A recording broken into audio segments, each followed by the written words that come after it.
Hello and welcome to a wet, rainy day in Birmingham.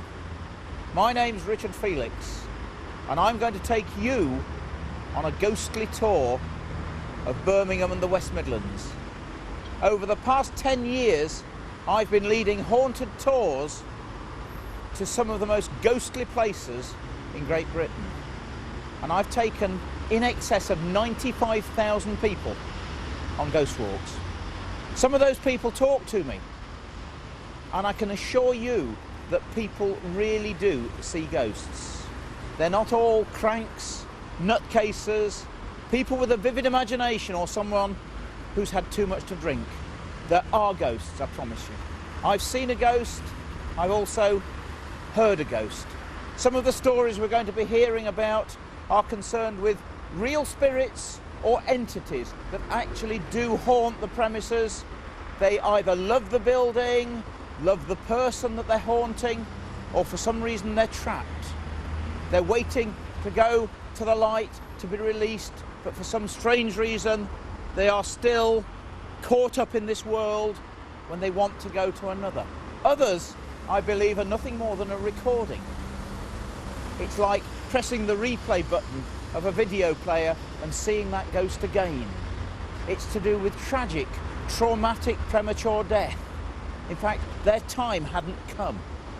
And the energy used by the body in resisting death, I believe, can cause that event just before death to be recorded into the fabric of a building. Perhaps the bricks, the woodwork, the mortar, even perhaps the soil. And then for some reason that event is seen again. It may be the anniversary of the death, or the atmosphere may be the same. And you see them again. But I don't think it's a real ghost. I don't think it's any more frightening than watching John Wayne on a video. So, settle back, turn down the lights, stoke up the fire, and let me take you on a haunted tour of Birmingham and the West Midlands.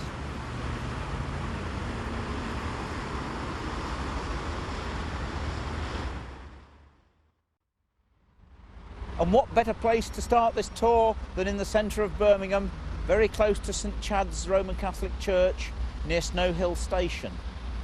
In the olden days there was a very old house here. It was a very haunted house. And on many occasions screams and groans were heard coming from a room very close to the kitchen. A previous occupant of the house, a lady, was one day making a fire in that room, and all of a sudden, to her shock and horror, appeared a figure of a man and also the figure of a dog by the fireplace. The strange thing was that the man's face was totally devoid of any features. The woman's screams alerted the neighbours, and one of the neighbours came rushing into the house just in time to see two hazy figures hovering above the mantelpiece. One still looked like a man and the other was of a dog. And then they both vanished, as did, of course, the neighbour and the occupant of the house.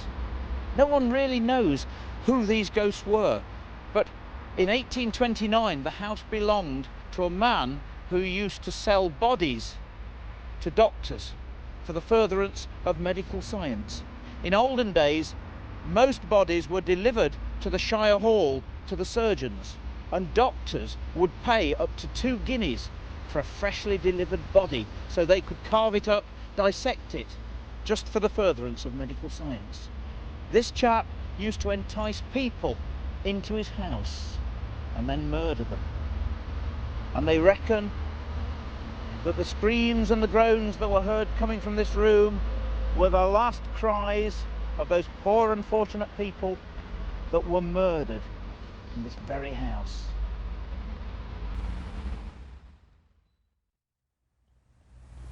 This is Walle Park. To the left of me here originally stood Walle Hall. It was then named Walle Abbey in commemoration of Hales Owen Abbey, which is not far away, because most of the stonework for the hall came from that abbey at Hales Owen.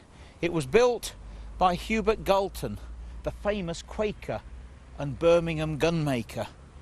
mainly from his mother's money. She was one of the Barclays of Barclays Bank. And of course, there is a ghost, the Grey Lady of Walle, that wanders along this trackway here and then disappears halfway along the trackway just before she gets to the woods. There are various stories about her.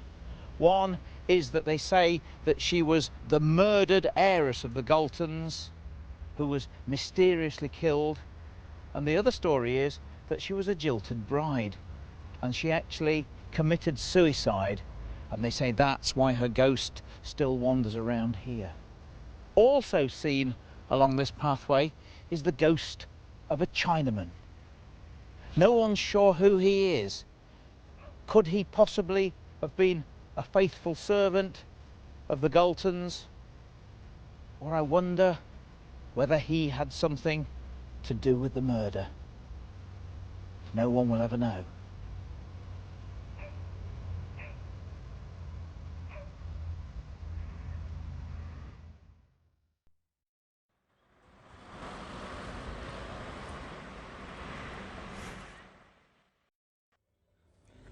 And now a brief pit stop. I'm in a very old pub in the centre of Sutton Coalfield on Mill Street. This was formerly the Gate Inn. It's now the case has altered. I suppose you could say the gate has altered. And we're on Mill Street. This was a very old toll house going back about 200 years, and it has more than its fair share of ghosts. A landlady in 1975 was working behind the bar. She heard the door go, thought it was a husband coming back, thought no more about it, turned to look, and standing in front of her was a cavalier. He stood there for about 10 seconds before he finally disappeared. Didn't frighten her at all. They have problems with their toilets, and surprisingly enough there are a lot of toilet ghost stories. We all laugh, I know, but whether it's something to do with energy, ectoplasm, water, no one really knows. But a gentleman in the toilets heard someone banging on the door, so he opened it. There was no one standing there, and a lady sitting on the loo actually physically watched the bolt draw itself back. They brought in some ghost detectives to try and find out who or what it was, and about 4:30 in the morning the gentleman with the landlady suddenly noticed a grey haze, a distinctly grey haze about 6 foot high, person-shaped, standing in front of them. It lingered for between 15 and 20 seconds before it finally disappeared. No one knows who the ghost really is here. Perhaps it's one of the spirits behind the bar. No one really knows.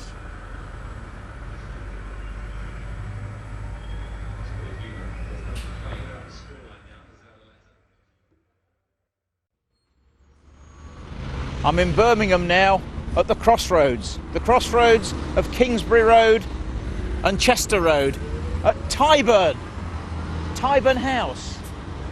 But why is it called Tyburn?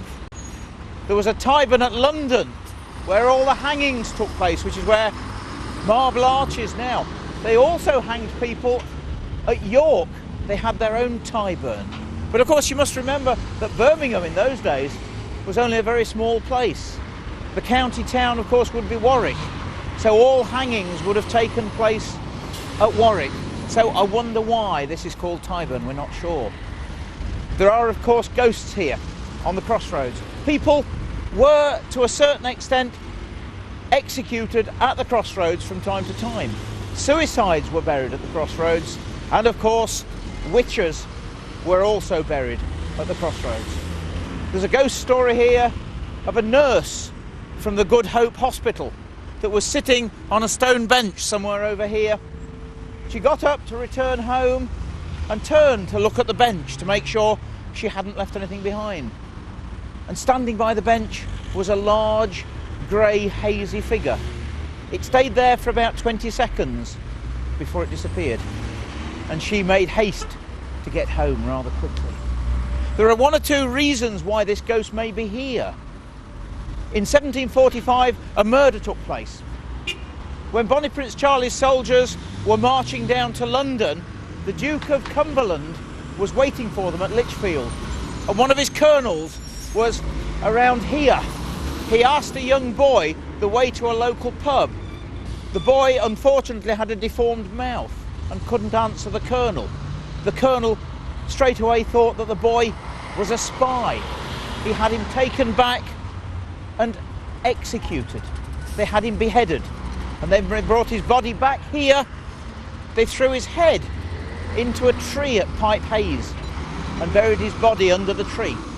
In the 1900s, the tree was cut down and the skull was found still in the branches of the tree, and underneath the body was found, or should I say the skeleton. That was all that was left of him. There's another story, a girl called Mary Ashford, who was murdered after attending a party here at the Tyburn Inn on Whit Sunday.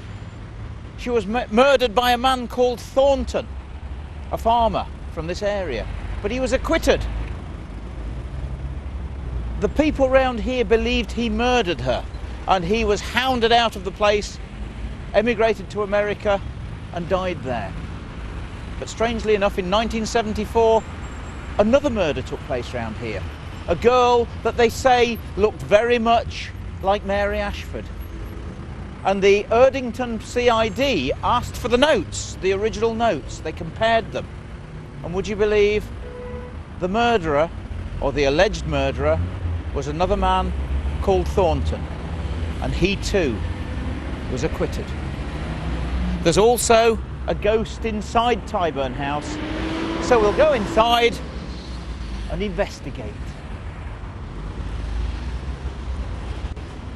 And we're now in the wine cellars of the Tyburn House. And Stephanie, you're the wife of the relief manager. And it's now January the 15th, 2002. And you saw a ghost recently? Sunday. This Sunday, just gone? Yeah. Wow. And you were in here? I started in here, yes. I came down here to get the wine. Yeah. Come in, got the wine off the shelves, what I wanted. Come back out the door. And we'll retrace your Switch steps. my lights off. Yep. Yep. Put my wines out. Yep. Got the door. You came to lock the door, but the door would not lock. Right. I could not lock it. But it It has. just not locked. It has now, yeah? But it would not lock on Sunday. So I left the door unlocked, picked me bottles of wine up, turned round. Yeah. Now you have problems with doors down here, Yes. don't you? Yeah, the doors to the side, they're kept locked because if you don't lock them, they slam. You mean of their own?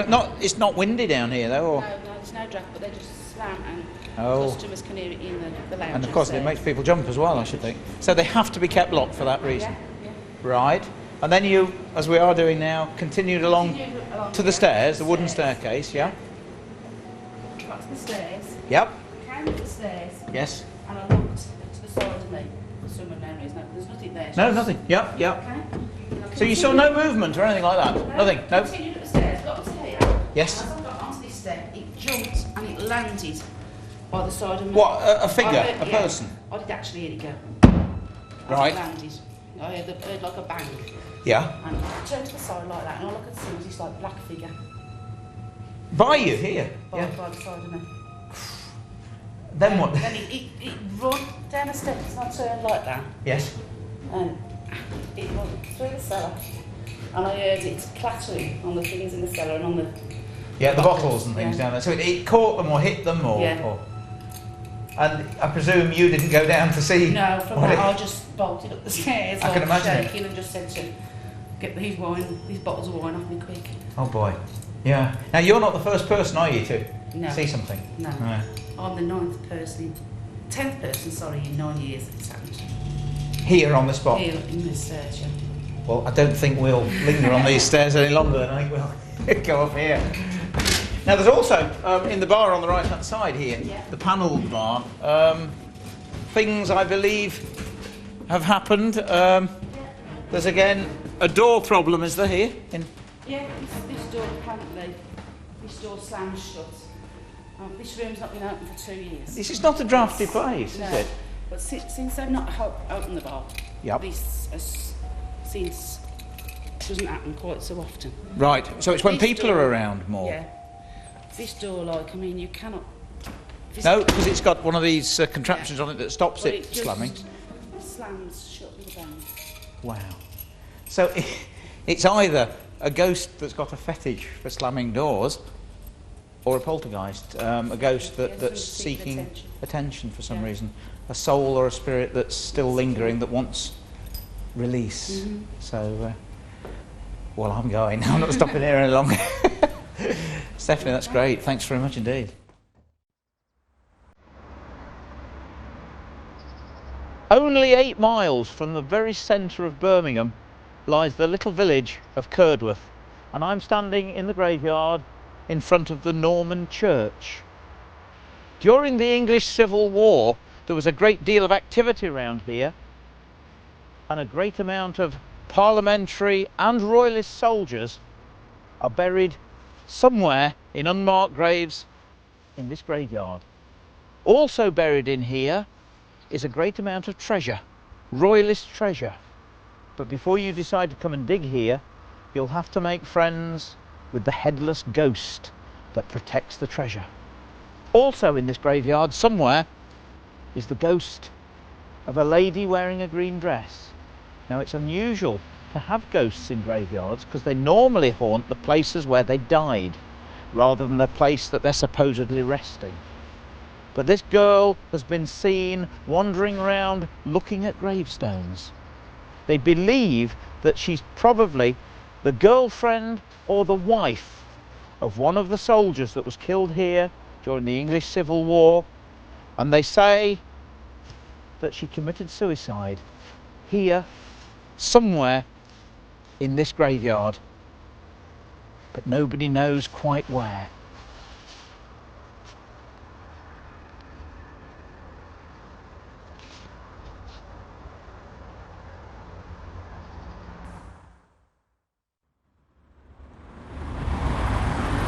On frequent occasions, people ask me why we don't see modern ghosts, why they're always dressed in old-fashioned clothes. And I tell them it's because unless a ghost does something strange, like disappearing through the wall, or it's dressed as a monk, or in medieval costume, then we don't know it's a ghost. But here, on Station Road in Erdington, we have a modern ghost story to do with this phone box. A lady wearing a pink cardigan has been seen in this phone box on frequent occasions. Her house caught fire and she ran to this phone box to dial 999 to get the fire brigade. She then ran back to her house and went back in to save her children. She and her children perished during the fire, and on frequent occasions her ghost has been seen here frantically dialing for the fire brigade for help. In 1985, the phone box was replaced. It was originally one of the old red ones, and it was replaced for this modern phone box. And since that date, her ghost has never been seen again. In other words, there is now no one on the line.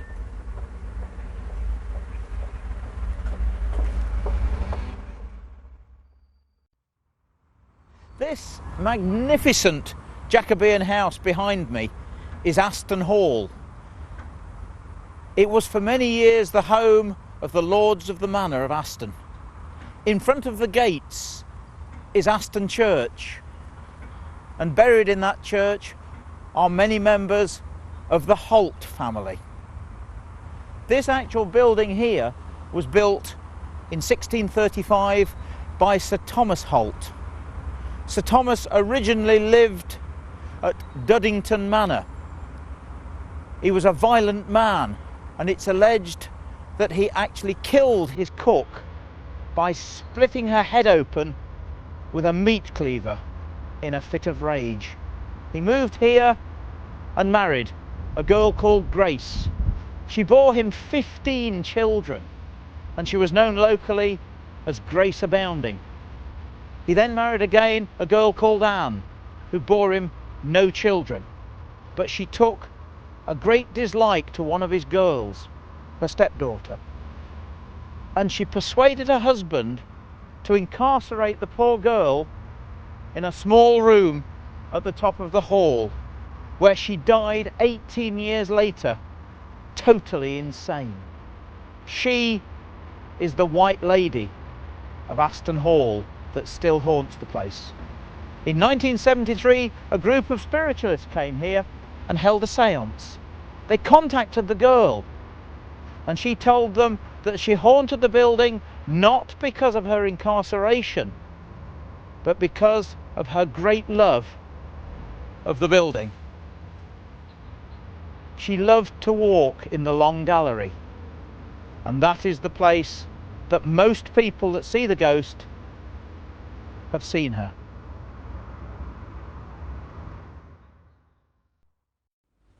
Still preserved in a glass case in the Central Library in Walsall is a severed arm and hand of what they believe to be a young girl. It was found in 1870 in the attic of the building behind me here, the White Hart Inn at Walsall. It was also found with a 17th century English Civil War sword. Nobody knows what they were doing in the attic. But this building is a very haunted building. Many strange occurrences take place in here. Footsteps along the landing, sobbing and crying, and on various occasions very, very cold spots, as if someone has opened a window and an icy blast has come in just before the figure of a young girl dressed in white is seen. Now, this business of cold spots, if you were a ghost and you wanted to appear in front of someone or move something, then obviously you need energy, just as we all need energy to move and to talk. And so ghosts, of course, can't just plug into something to get the energy. Heat is energy, and the spectre draws the heat from a room towards itself, uses that energy to appear, and then of course once that energy has been used, it's a little bit like pulling out a 13 amp plug, and of course the ghost vaporizes or disappears. One of the landladies here one night, asleep in her bed, she woke up, and standing by the bed was the white spectral figure of a young girl. The room, of course, was cold, and then the girl disappeared. In 1955, one of the landlords here heard sobbing coming from the attic, and of course the attic was never used by anybody. The landlord got up, went upstairs into the attic, and as he opened the door of the attic, the sobbing stopped. He put on the lights, and in the middle of the room was a big round table covered with dust. There was dust on the floor, but there were no markings, no footsteps. But as he went towards the table, he looked at the table, and to his horror he noticed that there was a little handprint on the table in the dust. Was that the handprint of the severed hand that is still preserved in the library at Walsall? We'll never know.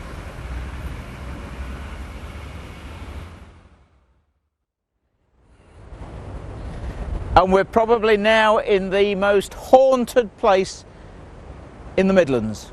Dudley Castle and Zoo behind me here. In 1750, the castle mysteriously burnt down. It burned for 3 days, and the molten lead dripping from the roof made it look as if the whole hill was on fire. And of course, this place has got more than its fair share of ghosts. And with me this morning is Adrian Durkin, who is the keeper of Dudley Castle and Zoo.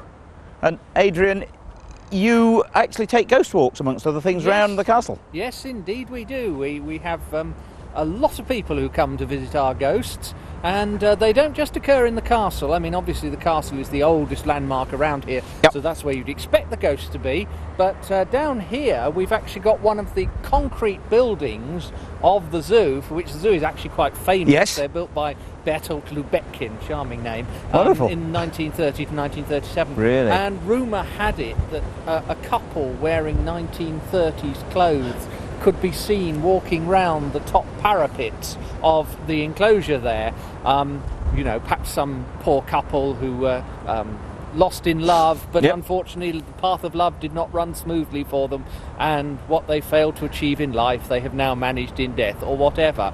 It must be said that was a story that I tended to take with a pinch of salt. Yes. Until on one of the ghost watches that we did in cooperation with Parasearch, the Midland Psychical Research Group, one of our watchers was actually coming up here and saw a strange cloud, a completely unnatural cloud, sort of drifting across the top of the enclosure. So now we tend to take that particular story just a little bit more seriously, and it has become sort of part of the pantheon of ghost stories that we do tell around the site. So they're not all old stories. Some of them go back a mere 50 or 60 years. Oh yeah, see, everyone thinks that all ghosts have to be in medieval costumes, and That's it, but it's not the case. No. But of course you don't think that the cloud is pretty high here. Well, of course it couldn't be a low cumulonimbus or something that, no? Anything's possible, but what was noticeable about this was it was a very small cloud, and it was, according to our informant, behaving unnaturally. I'm not entirely certain what natural cloud is, but clearly they felt this was unnatural. Yeah. It was sort of drifting. So it's certainly a supernatural experience. Well, it was for the person who watched it, yes indeed. He certainly counts it amongst one of the few that he's encountered. Yeah, that's fine. And of course, this isn't the only one, is it? Oh, no, I presume. I think actually, you know, we're sort of nearly starting on a high point, because from now on, I'm afraid everything goes downhill. Oh, right. Literally, rather than figuratively, we hope. Right. If you'd like to come. I'd love to.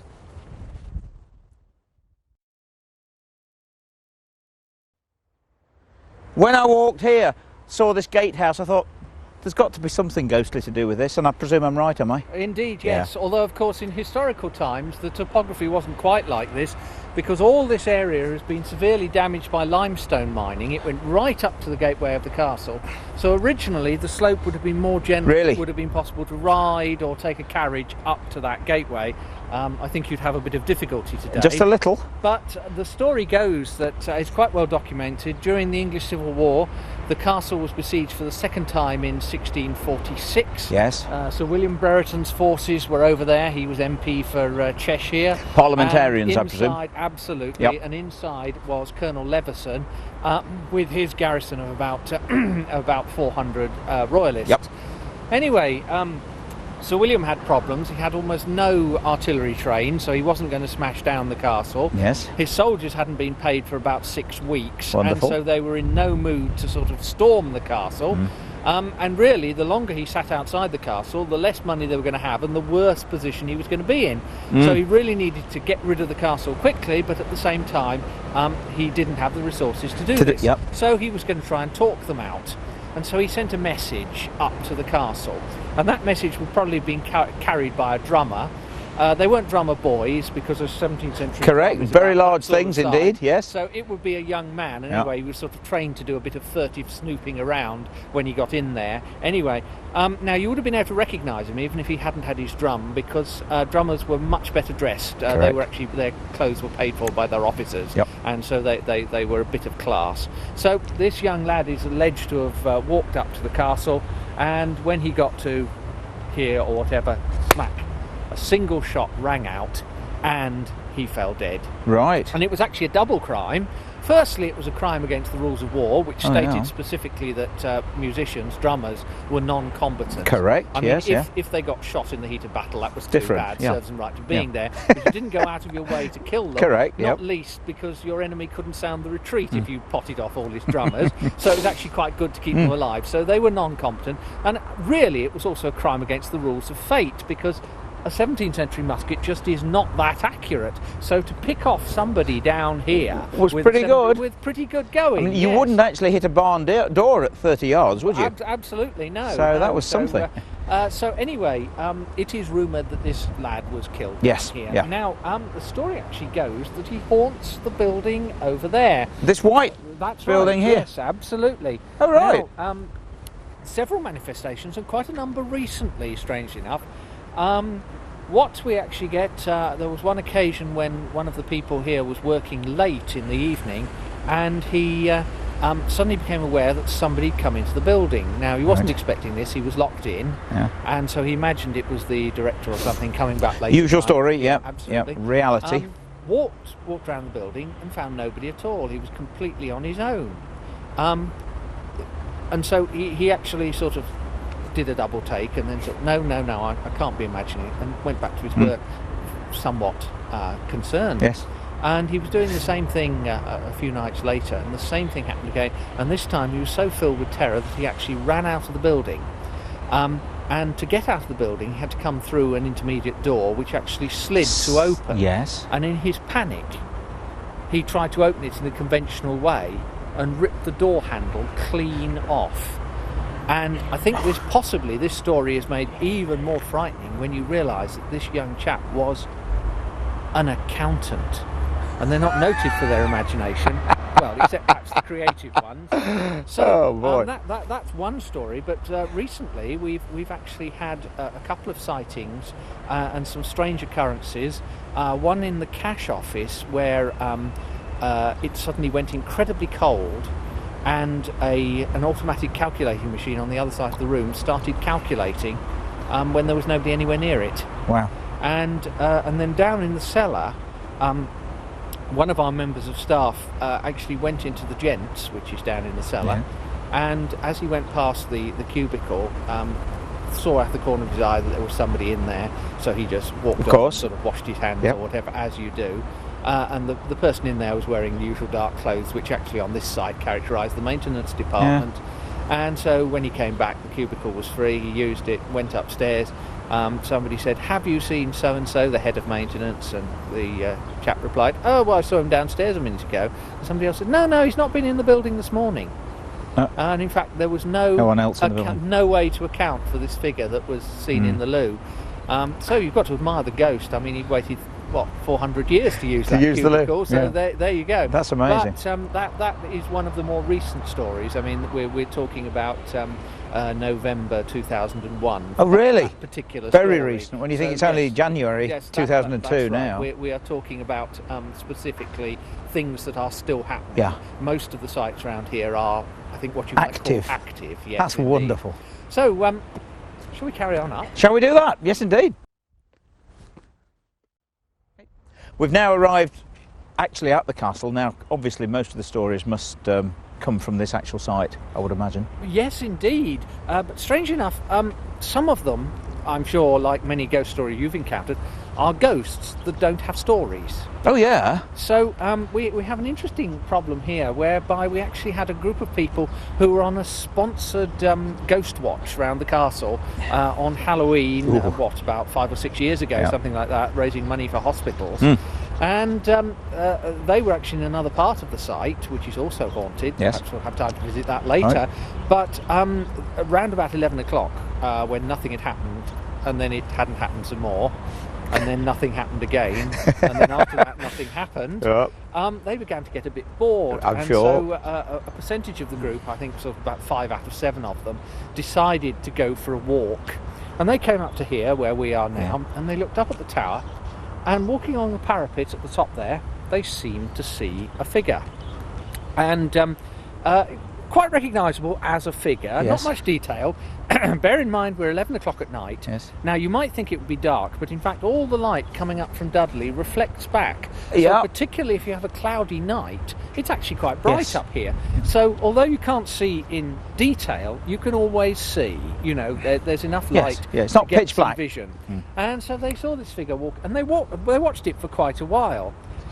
Being intrepid, brave explorers, they didn't have the nerve to go up there and find out what was going on. Instead, they went back to their associates, and they told their associates what they'd seen, and needless to say, the other two didn't believe a word of course it. You're winding us up. So about 1 o'clock in the morning, they all decided to come up here. One of the group was, I'm told, a slightly older lady, and she actually had her car with her. So they put some lights into the boot, and she drove up here, and the rest of them walked. And when the other 6 got up here, there she was standing by her car. I can see it, she's saying. And they all looked up, and they all saw this figure.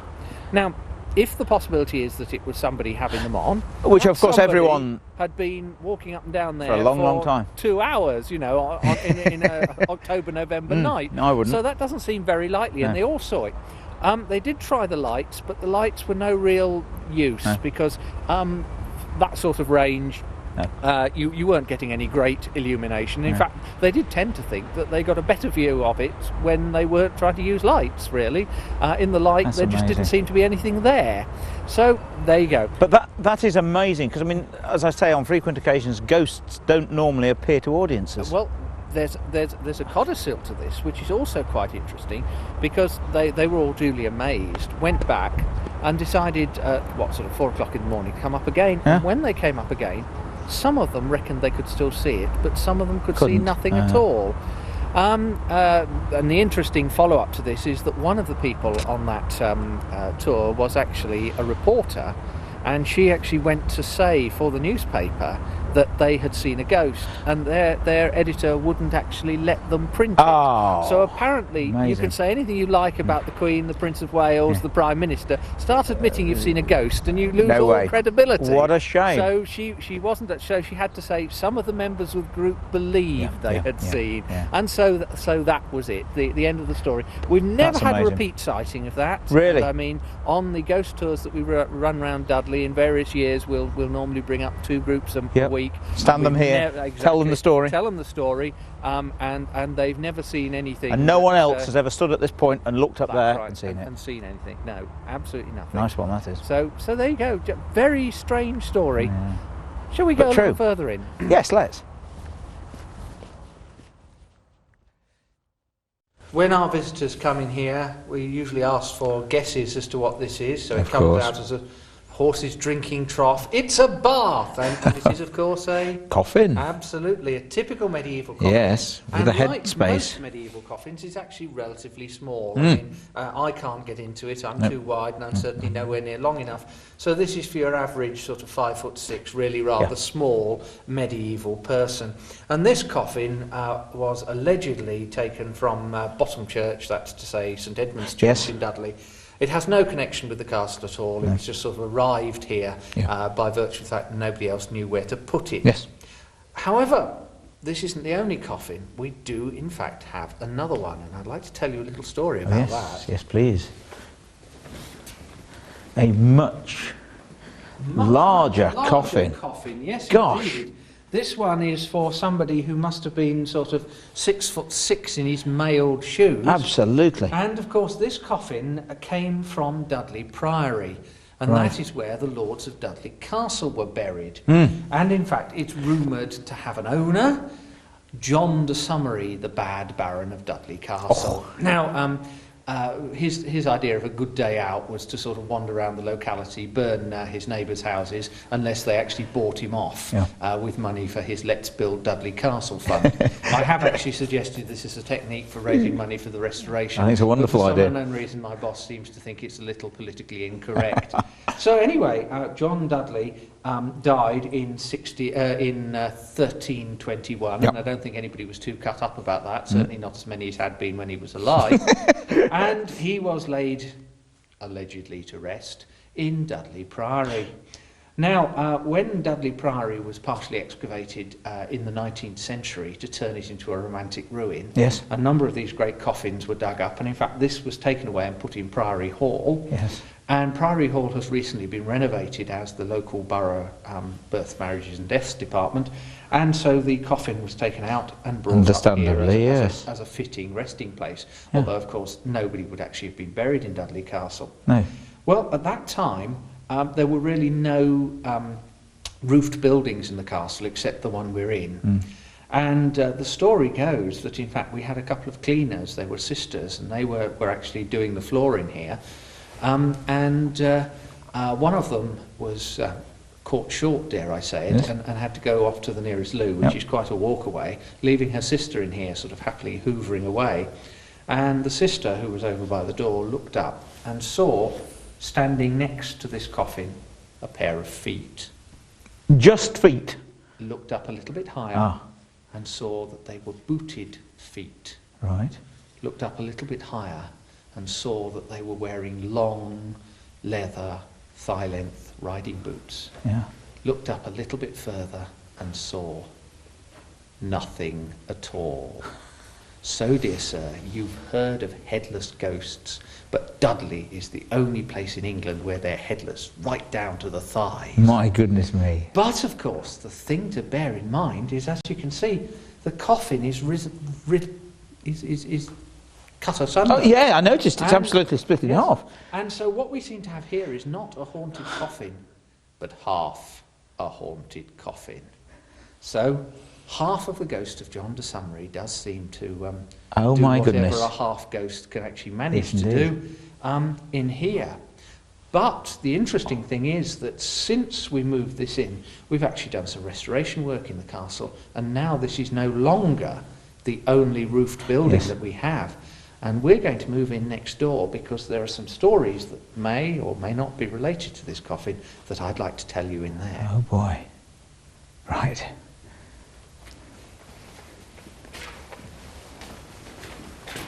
And the second part of the story? Well, we've moved now into the castle shop. Now, up until 1994, this area was completely roofless. Right. But in a major restoration project that encompassed the whole of the castle, we've actually put a roof in, and we've got a new visitor centre, and this is the shop. You see it here in its closed season. We'll be reopening at the spring half term. Yes. Well, we've obviously have staff in here during the day, and those staff have reported a series of quite strange occurrences. When the centre first opened, they complained that they could hear the sound of animals. And so our technical department came up and they went through all the heating system just to make sure, you know, a stray cat or whatever hadn't. Mind you, it is a zoo, isn't it? Well, yes, not totally unlikely. No. Mind you, I think we normally notice if any of the important stock went missing, you know. So the fact is that they checked and they couldn't find anything. Well, then the ladies in here changed their story just a little bit, and they started saying they could hear horses. Now, even here we haven't got horses that are small enough to get into the central heating duct. Added to which, one thing they didn't know, but we did, was the fact that when this area was excavated, under the ground they actually found the bones of quite a lot of horses. Now we're at a loss to explain these because they could have been the horses of the garrison of the English Civil War siege that were actually slaughtered for food. Of course. But the archaeological dating seemed to suggest they were later, and we do have some references to a butcher actually hiring out part of the building once the castle became disused. So you've got this idea horse meat, of sticking up his sign saying best English beef, you know, in the usual way. And we know what was really here. So there were certainly joints of meat, joints of horse meat, being left here just to rot, which we found buried. So that is a connection which the people here didn't know about. Then, again, relatively recently, we got people reporting they'd seen a figure. And the most reliable, the most reasonable report comes, in fact, not from this year, but from last Christmas, when we had a couple of people working in here. Two of them working together. They were witnessing what each other saw. And now, when you experience a ghost, often you're at a loss to explain precisely what you have experienced. So what they actually felt was this door definitely opened. Yes. Now we know that can happen because if you get the wrong vacuum sort of through the building, it happens. And then they reckoned that they felt a figure moving through here and then moving on into this storage area here. But they saw nothing. They saw a shadow going round the corner. Right. That's what they seemed to feel. Yeah. Well, a few weeks later, the same thing happened again, but by then the storage room isn't open to the public, and so usually there are things across the doorway.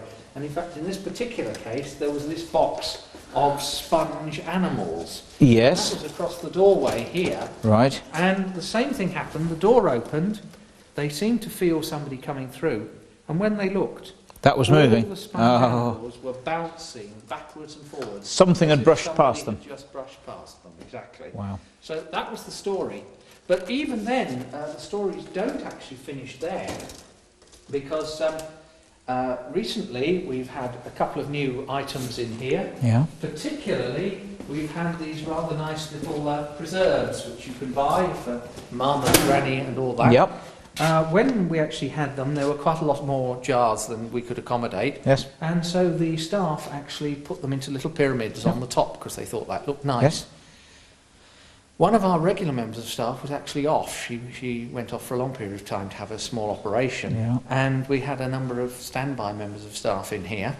And they obviously didn't get on with the local inhabitants, dead or alive, because on one occasion, with nobody standing anywhere near it, all the jars were just swept off the top of the cabinet onto the floor. None of them broke.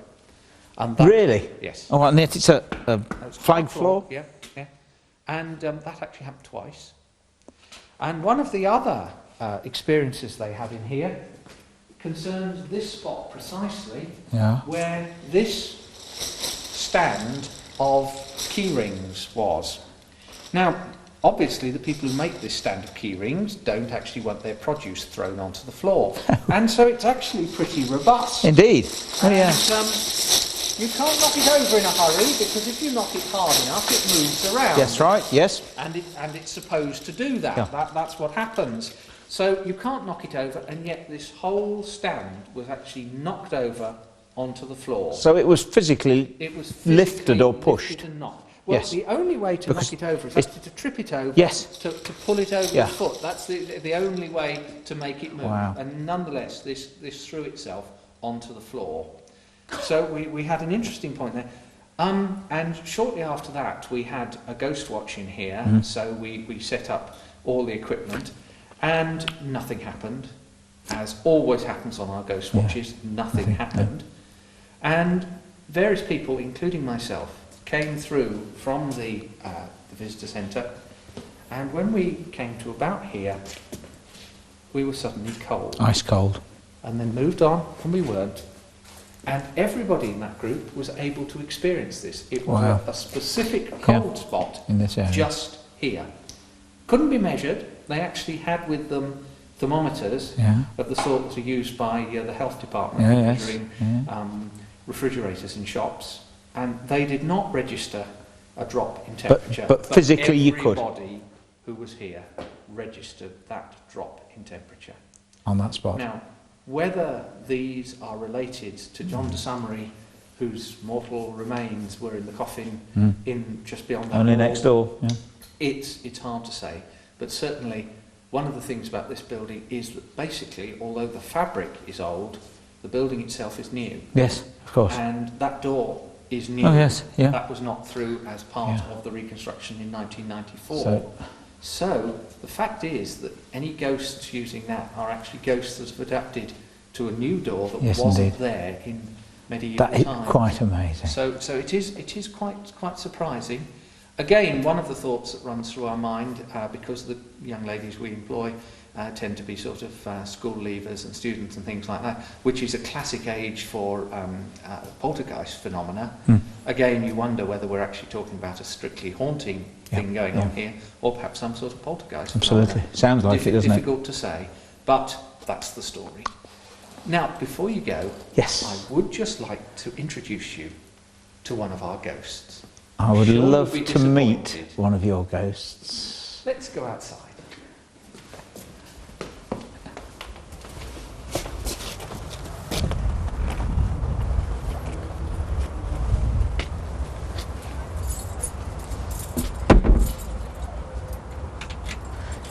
Tell me, Adrian, am I going to be frightened? I rather doubt it. Oh dear, that's a shame.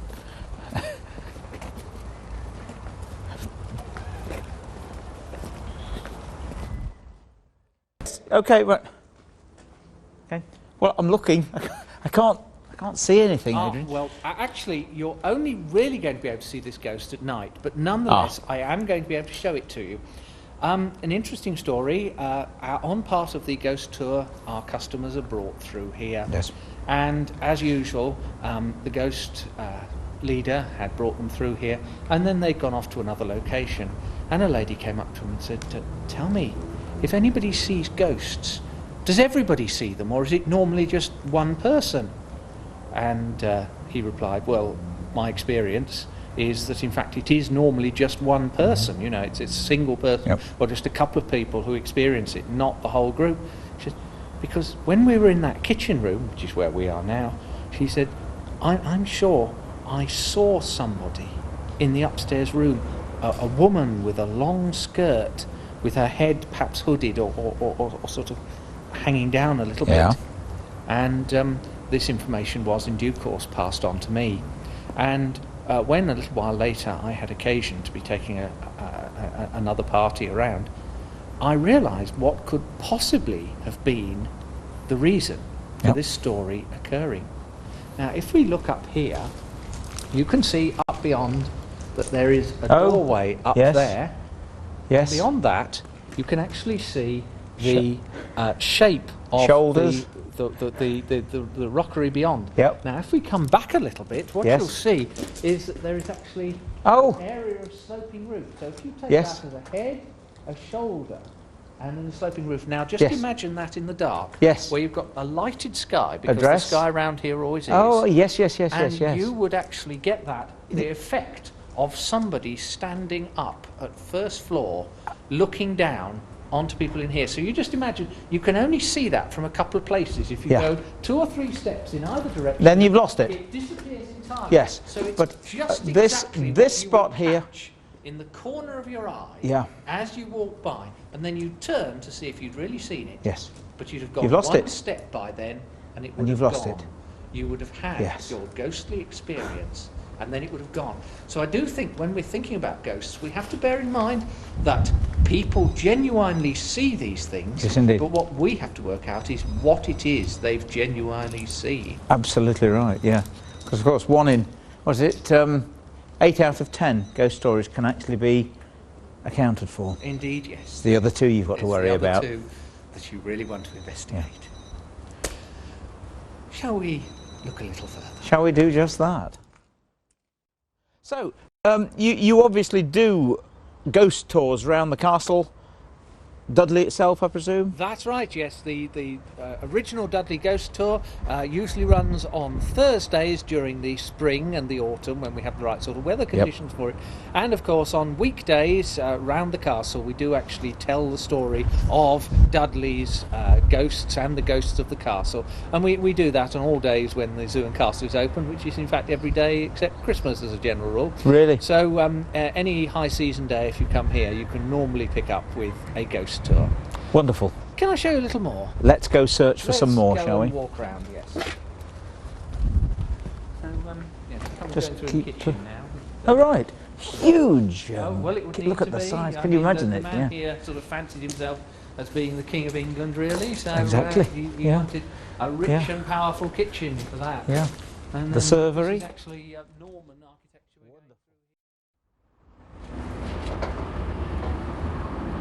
And standing here, gripping the rails tightly, on the top of a very windy tower at Dudley, what better place to finish a tour of the haunted West Midlands and Birmingham. Birmingham at the back of me here, with the tower. I'm sure now, after hearing some of the stories and recollections, that you realise that people actually do see ghosts. I hope you've enjoyed it. Do sleep well and don't have nightmares.